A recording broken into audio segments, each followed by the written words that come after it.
they want to do a mic check with Mr. Bailey. Okay. All right.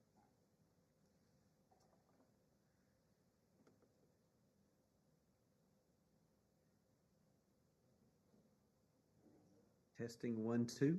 Testing 1 2. You ready? Good. Thank you.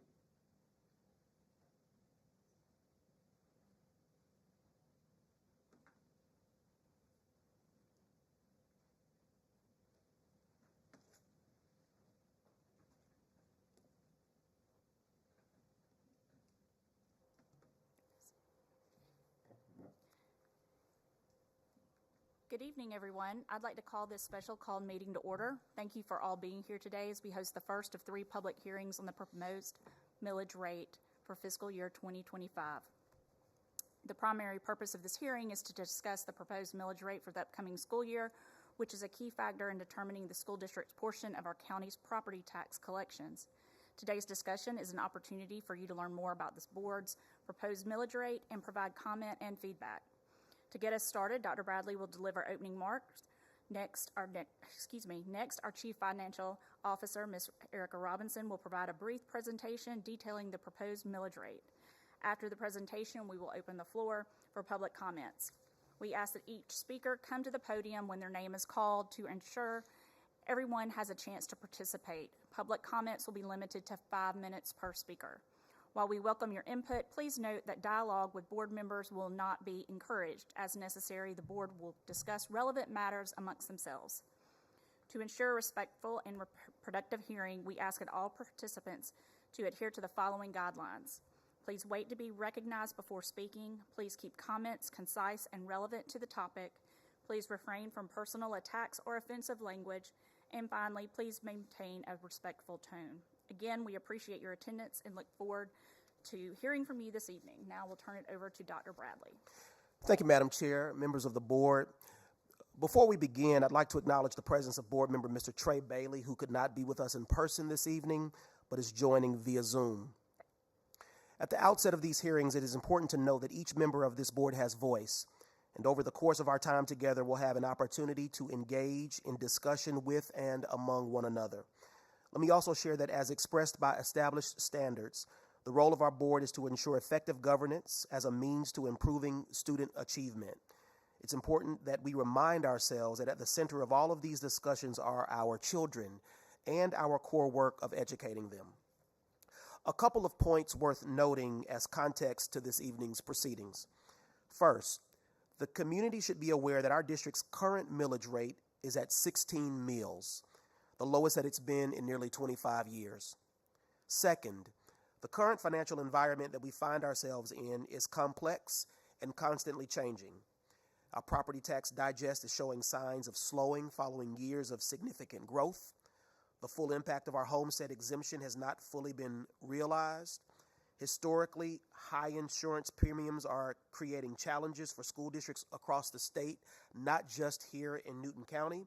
And notwithstanding these realities, we must also take steps to improve teacher and staff compensation. And third, while the matter before us is the FY25 millage rate, it would not be responsible for our team or this board to think only in one-year intervals. We are equally focused on the years beyond 2025, and subsequently, any determinations that emerge from these hearings will most certainly have an impact on the years ahead. To that end, wherever we land at the conclusion of these hearings will have a bearing on our financial strategy and organizational capabilities going forward. Again, I want to thank our community for being with us this evening and look forward to a productive meeting. If I may, Madam Chair, I'd like to now invite Ms. Erica Robinson to the podium for a brief presentation.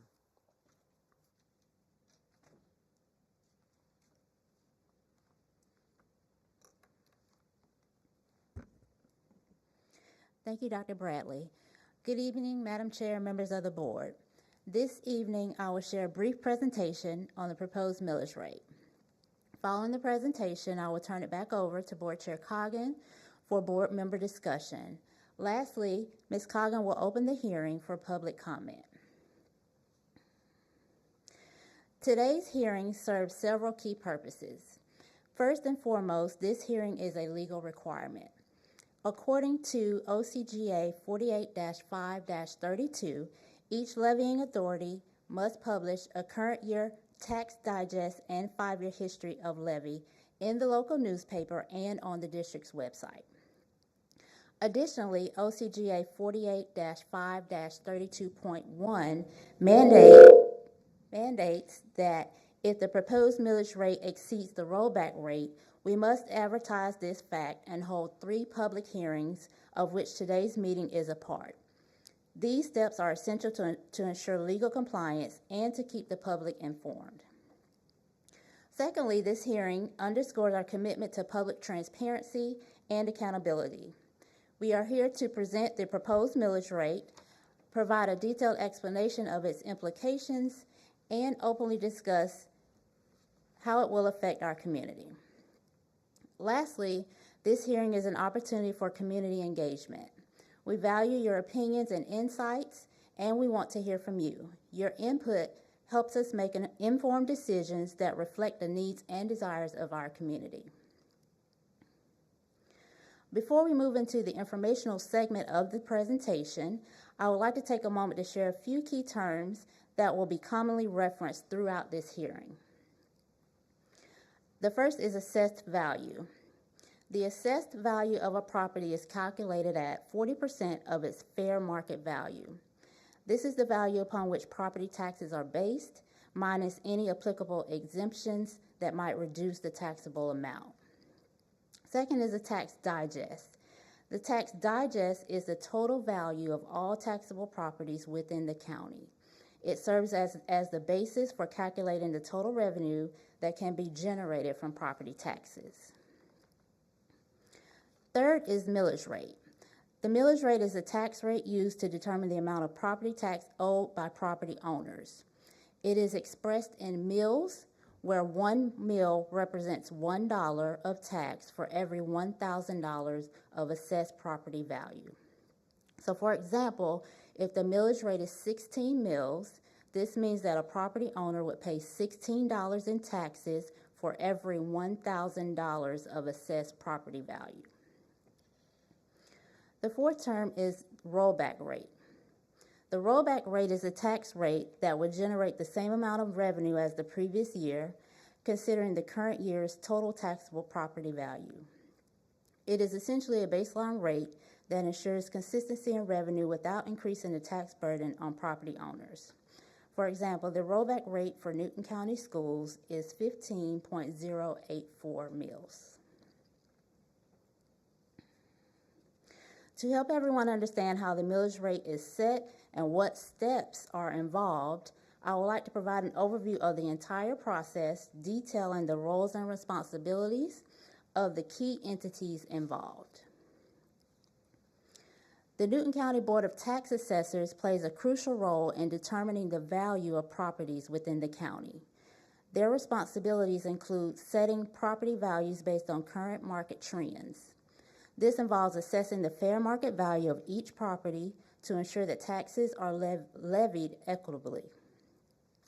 Additionally, the Newton County Board of Tax Assessors is responsible for mailing assessments to property owners, providing them with information about their property's assessed value and any applicable exemptions, and preparing the property digest, which is a comprehensive record of all taxable properties and their assessed values. This digest is then delivered to the levying authorities within the county for further action. Newton County Schools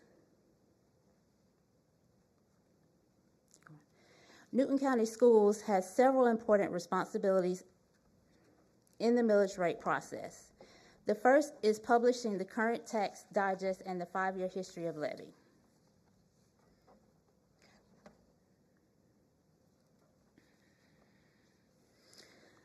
This publication provides transparency by showing the taxable values and tax rates over the past 5 years, helping the public understand trends and changes in property taxation. The second is issuing a press release to announce the intent to increase taxes. This is an essential step for keeping the community informed and ensuring that taxpayers are aware of proposed changes to the tax rate. Additionally, The district must advertise and hold 3 public hearings on the millage rate. These hearings are opportunities for community members to learn about the proposed millage rate and provide feedback. Finally, the Board of Education must set the millage rate for ad valorem property tax. This millage rate is determined based on the financial needs of the school district and the total taxable property value within the county. The Newton County Tax Commissioner is also responsible for several critical tasks in the property tax process. The Tax Commissioner must produce the official digest and complete all submissions to the Georgia Department of Revenue. This includes ensuring that all property values and tax rates are correctly recorded and reported to the state. The Tax Commissioner is also responsible for facilitating property tax billing and collection. This involves generating tax bills for property owners based on the set millage rate and ensuring the taxes are collected efficiently and accurately. To provide a clear understanding of how the property tax digest has evolved over the years, I would like to review the history of our tax digest, millage rate, gross taxes, and the annual difference from previous years. This data reflects the changes and trends that have shaped our current financial landscape. The historical data traces back to fiscal year 2009, during which we initially experienced a steady decline in the tax digest and revenue due to the economic recession and the collapse of the housing market. As a result, the millage rate was set at the statutory maximum of 20 mills. Despite this rate, revenue over a 5-year span dropped by over $16 million. By fiscal year 2015, the tax digest started to show signs of recovery, reflecting a gradual rebound from the economic downturn. Nevertheless, the millage rate remained at 20 mills because the tax digest and revenue had not yet returned to pre-recession levels. Fiscal year 2020 marks the beginning of another significant period affecting the tax digest. The COVID-19 pandemic led to a substantial increase in home values, which in turn caused significant growth in the tax digest. As a result, the Board of Education has decreased the millage rate in 4 of the last 5 years. For fiscal year 25, the tax digest stands at $5.6 billion. A millage rate of 16 is expected to generate approximately $90.8 million in gross revenue, which is $6 million more than the gross revenue generated in fiscal year 2024.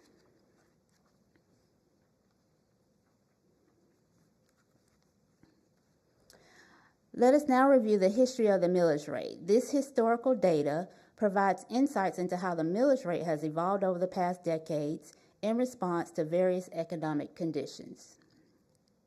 Starting in fiscal year 2000, the millage rate was set at a total of 19.630 mills, with 17.4 mills allocated for maintenance and operations and 2.230 mills for bond. Over the following years, we observed a gradual reduction in the bond rate, which resulted in a stable total millage rate ranging from 18.210 to 19.210 mills. The total millage rate remained stable until fiscal year 2011, when the economic recession and housing market collapse posed significant financial challenges. During this challenging period, the M&O millage rate was increased to 20 mills, which is the statutory maximum, to counteract declining property values and ensure adequate revenue to support public education. This adjustment was necessary to maintain essential services despite the economic downturn.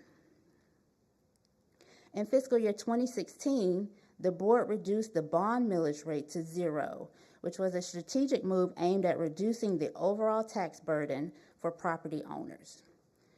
Beginning in fiscal year 2020, the economic effects of the COVID-19 pandemic led to a considerable surge in property values. In response, the Board of Education reduced the millage rate and for the past 5 years to balance the increased tax digest and manage the fiscal impact. By fiscal year 2024, the millage rate was set at 16 mills, reflecting a strategic reduction intended to ease the tax burden on property owners while ensuring essential revenue levels were maintained. For fiscal year 25, the proposed millage rate remains unchanged at 16 mills. This rate is designed to balance fiscal responsibility with economic realities, ensuring sustainable funding for public education while supporting the community's needs.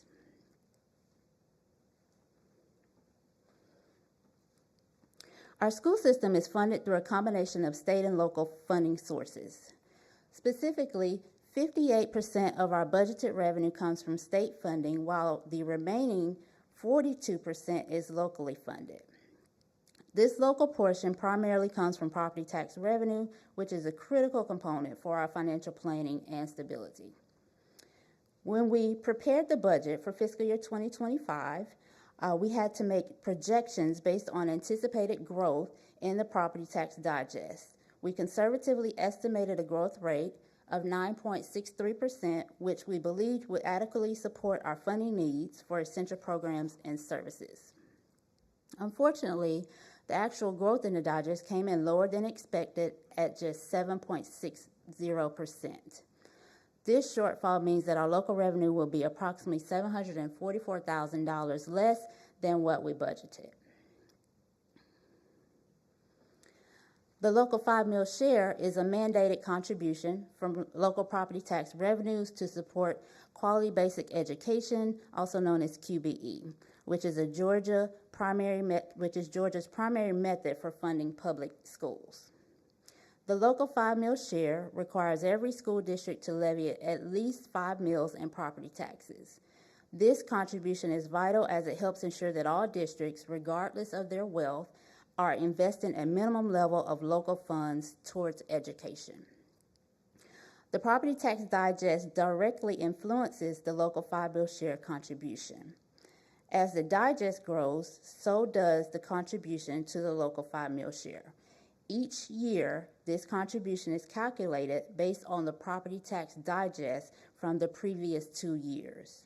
Consequently, Newton County schools can anticipate an increase in the local 5 mil share contribution through fiscal year 2027. An increase in the local 5 mil share contribution leads to a corresponding reduction in state funding. Over the next 3 years, this reduction in state funding is estimated to total $9.5 million, which is equivalent to 1.69 mills.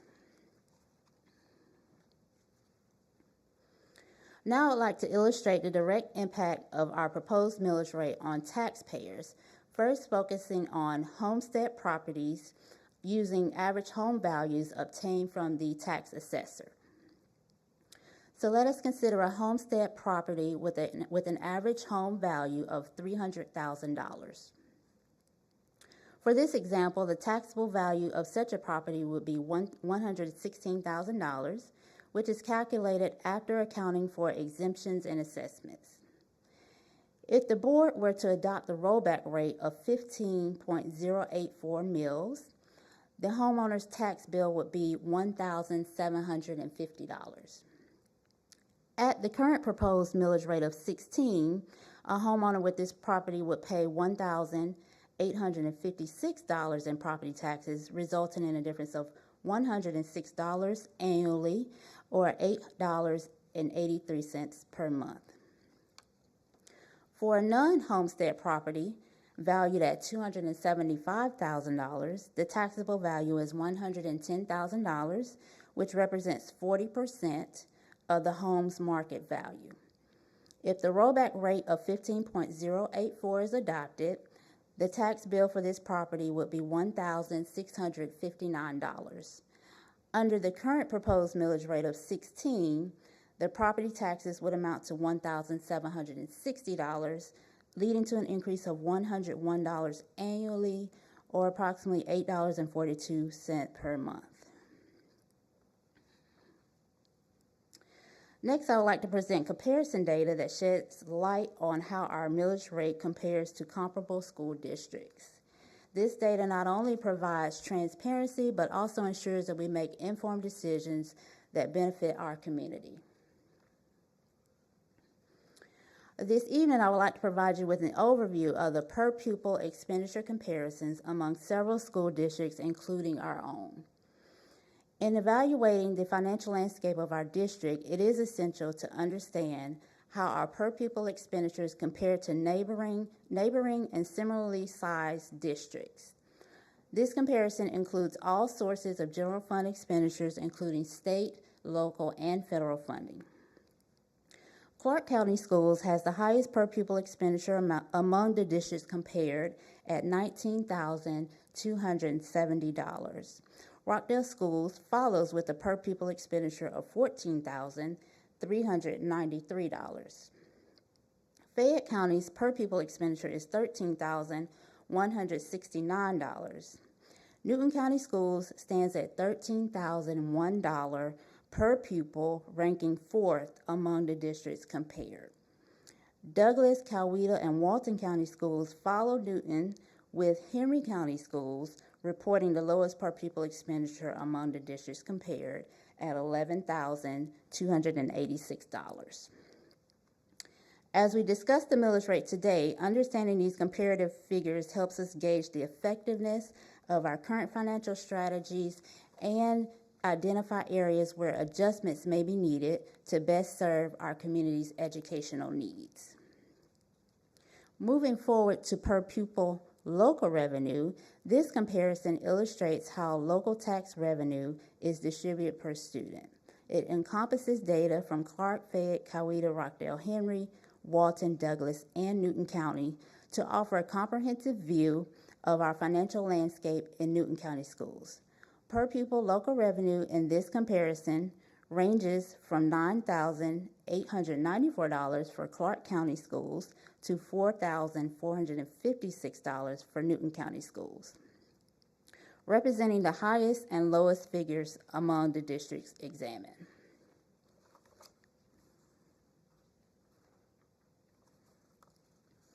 I will now present a comparison of millage rates among several school districts for calendar year 2023, highlighting maintenance and operations, bond, and total millage rates.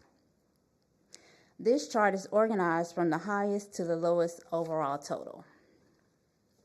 Total millage rates for districts compared range from 23.628 mills to 13.511 mills.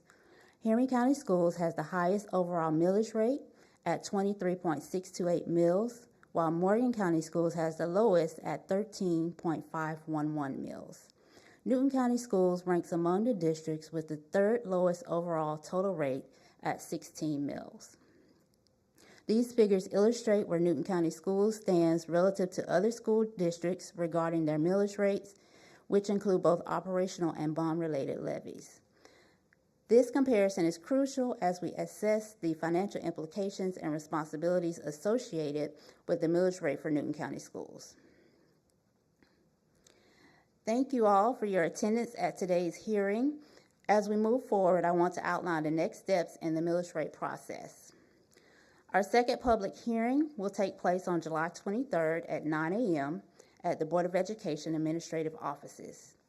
This hearing will provide another opportunity for community members to learn about the proposed millage rate and offer feedback. We encourage you to attend if you have any further comments. On the same day, July 23rd, 2024, also at the Board of Education Administrative Offices, we will hold a third public hearing at 5 p.m. This will be the final opportunity for public discussion before the board adopts the millage rate. Following these hearings, the board will convene for its regular meeting on July 23rd at 7 p.m. During this meeting, the board will formally adopt the millage rate for the upcoming fiscal year. This decision will determine the school property tax rate for our community and the funding available for essential services. Your involvement throughout this process is crucial. We are committed to transparency and accountability, and we value your input as we make these important decisions. Please mark these dates on your calendar, and we look forward to your continued participation. Madam Chair, this is all that I have prepared. I turn it back over to you, but will remain available for any questions or board discussion. Thank you, Ms. Robinson. Board members, do you have any questions for Ms. Robinson?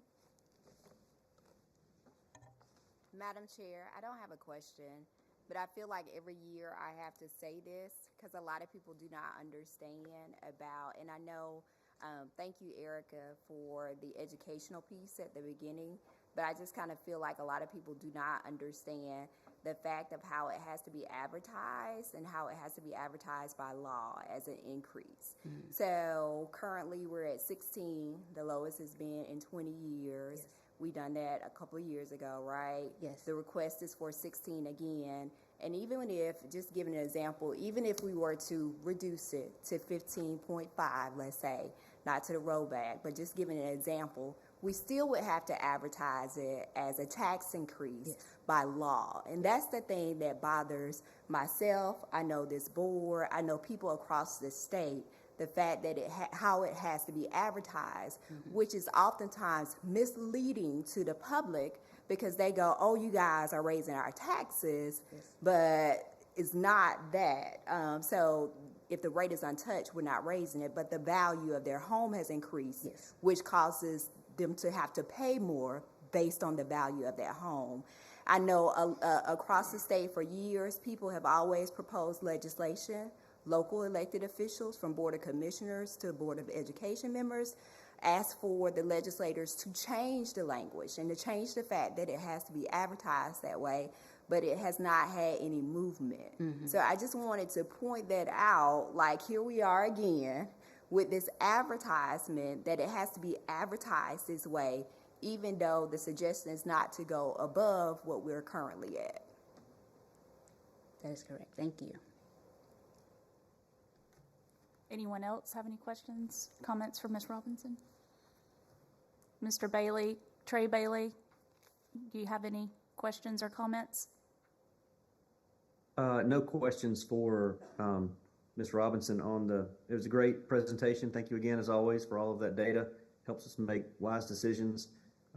But when it comes time to just board conversation about the proposed rate, I'll interject some comments then. Now would be that time. Okay. Well, I noticed that since 2017, the tax digest in Newton County has more than doubled, and that means the gross tax that the tax assessor's office or tax commissioner has collected for the school system is nearly doubled from 43 million to 84 million in 2024. And if we keep the rate at 16, which is the current millage rate, that would have a gross tax of over 90 million for the citizens. And while I understand that our budget is hefty this year, and I understand that to go back to the full rollback rate of 15.084 might be too aggressive for us at this point, could put us in some financial issues moving forward in the next couple of years. And I appreciate the superintendent's comments on that, to look forward and make sure that we don't put ourselves in a situation that we can't, that would hurt the students and the staff. But I would just encourage us to discuss maybe a rate of, I know Vice Chair Henderson Baker mentioned 15.5 just in passing. But that's something to consider. It would show good faith on the board's account of trying to help the citizens where tax assessments are getting higher and higher every year, particularly in the last 7 years. And I know they're starting to slow down, and we can't project that same increase year over year. But our citizens have just taken a beating when it's come to local tax digest. So if there was any way we could show some good faith and at least entertain a lower rate than the 16 that we currently have, I think that's something that we should at least consider. Run the numbers on that and let us look at what a 15.5 rate could be, or even a 15.25. Just something other than the current rate. Just something to help the taxpayers. We've talked about this with senior citizens, where we can't do anything right now about eradicating those taxes. It's just not possible to go there. But the millage rate is something board does have the ability to move and change. And so this could just be an opportunity to at least show some good faith. I don't want to hurt the students, don't want to hurt the staff, but we do have a healthy ending fund balance. And so, there may be opportunity for us to at least consider lowering the rate other than the proposed 16 mills. So I'll pause and let you guys respond. Thank you. Madam Chair, may I? Mm-hmm. So I am going to agree with Mr. Bailey. You guys know by history, and Dr. Bradley, you may not know this because you're new with us, but by history, I always request 3 options. I'm a person, I don't want to see one option. I need 3 numbers. And so presented, I have the 16, and I'll count the 15084 slide, Erica, so I'll count that as 2, which actually, ironically, Trey, that is why I threw out the 15.55. But you guys know by history, I always request 3 options. So I would like to see a 3rd number there. Okay. Anyone else? I would had just written that down about asking if we could see some different options with different rollback rates and how it would affect the budget. It would make me feel better in going that way. I also want to point out that the FY25 change, the $6 million, that is about if the proposed property tax referendum that is on the November ballot passes, that's what it would affect us. We would be reduced in local taxes by $6 million. And that's something that in doing this with the millage rate, and this is, I know we've already set our budget for this year, but this is something that we have to keep in mind that for next year's budget, because just like Mr. Bailey says, we don't want to hurt them, but almost 90% of our budget goes to paying people, and that leaves us 10%. And with the school system, the local property tax, local funds paying for 42%. I'm scared by reducing too much that we will not be able to continue the paying our teachers what they deserve next year. Because I know we've got a healthy, ending fund balance, but that's what it's there is for emergencies and with state health care going up.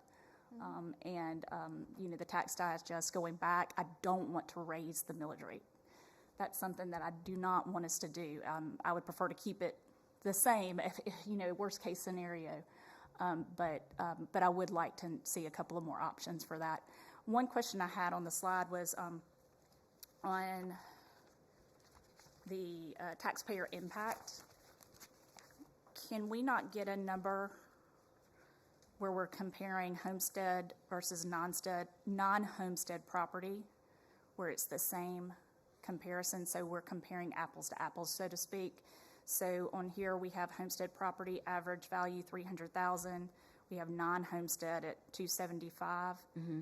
You got those numbers from the tax assessor's office, is that correct? Yes, I did get the average home values from the tax assessor's office, but I can do, just a calculation with $300,000 for both types of property. Just to me, that would be more comparable. I understand it's the average home, the average price, but I really think seeing that would be $300,000. What a normal a homestead property would also be a $300,000 versus non-homestead, so we can see the difference. Because I know when we've been discussing, especially senior property taxes and doing the budget, there's been question about homestead versus non-homestead properties, and if they're getting a reduction, so to speak.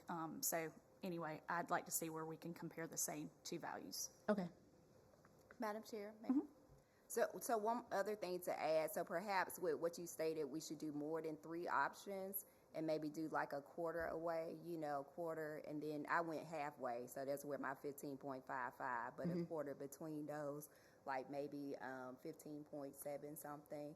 And the only reason why I say that is we also want to keep in mind with what Mr. Bailey said and what Chair Coggins said is the hardest thing to bounce back from is to turn around and come back to the community after we lower it, if we lower it, and say, oh, we got to raise it because we have all of these new programs and everything that we're trying to implement.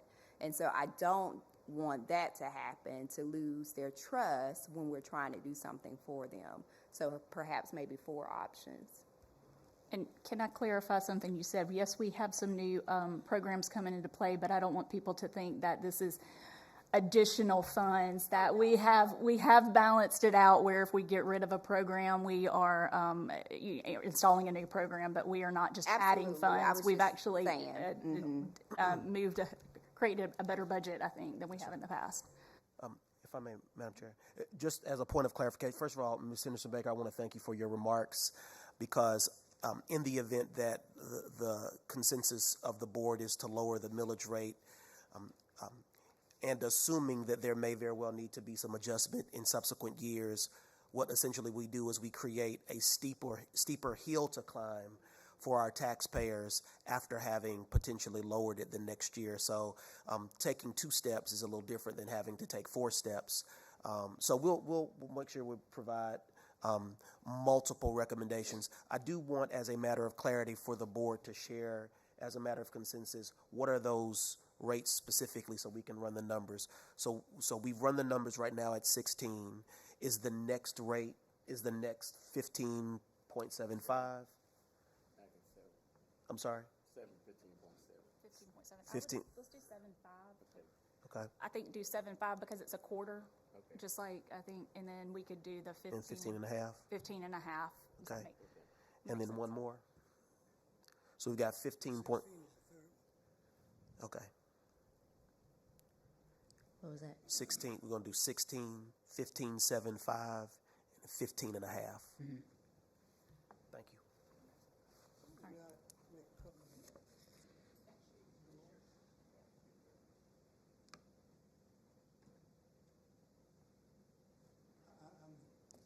I don't think it's on. I am pleased to see that we're interested in lowering the millage rate. We have gone through the process and developed a budget from my own knowledge here that it would take us through the next year and year after that on a premise. But when we do our options for presentation, I think we'll do ourselves as a board a disservice if we don't come up with those things that we are willing to shortchange us on from a budget standpoint. And to say that another way, you won't be able to buy or pay for all the things that we have identified with a 16. Some of that 16 principles and budget plans that were laid out there got to go in the arrears. So we should be prepared to go after those things. Otherwise, we got an exercise in futility here, just to get 3 options to look at it. But bring forth the reductions as associated with it, and I think we'll be consistent. Thank you. Thank you, Mr. Johnson. All right, anyone else? Do we have any public, Mr. Bailey, I'm so sorry. Okay, I understand the delay. I totally agree with all the comments made so far, and especially Mr. Johnson's, that if we do consider the rate lowering it, then we've got to also consider next year's budget. What are we going, what are we willing to let go of? So I think that's a brilliant point to make, and something for us to consider. Something, and I don't know if this is Ms. Robinson or someone who can help us. Also, we're looking at projections based on tax assessment on property. What's not included, at least in the information that we get, are any of the industries that their tax abatements are rolling, that are sunsetting. So we draw a new industry into Newton County, they get a tax abatement. We saw this with Takeda, like their tax abatement ended, and then we saw an influx in revenue. If there was a way we could get that, and even a timetable of that, that would help us make some decisions looking into the future. If we knew, okay, Meta is going to, their tax abatement will sunset in 2026, or if anyone's rolling off in 2025, that could help us with, that's other than just the, property tax assessments. So that data could help us a ton looking forward, and if someone could get that for us. And secondly, and this is just a challenge to the board and maybe the superintendent, in 2017, this is on the slide about the local FTE. In 2017, we had almost 1,000 more students, and we spent $2,456 per student, $2,456 in 2017. Just six years later in 2023, and I know a lot happened in that time period, but in 2023, we had 1,000 less students and spent $2,000 more dollars, nearly double, $2,000 more dollars per student in 2023. And I'm not saying that's a bad thing. I'm saying our graduation rates, our testing rates, all of those things should be reflective of $2,000 more per student investment. And that the challenge to us as a board and superintendent and even the executive staff there is, if we are to continue making that type of investment, man, I want to see incredible returns on that investment. I think we are. I'm going to be positive here. I think we are. But when you start talking about double the investment in 7 years, man, we want to see double the returns, right? We want to see more kids graduating, more kids taking their next steps and whatever that is after, in secondary, college, or whatever else happens after that. But anyway, just want to make those 2 points. One, about tax abatements, and then secondly, about, just the challenge to us to increase the academic achievement if we're going to increase the, investment by 2x. So, thank you. All right. Thank you, Mr. Bailey. Is there any public participation, Ms. Shepherd? There is none. All right. Next up on the agenda is other matters of interest. I think we have one. Oh.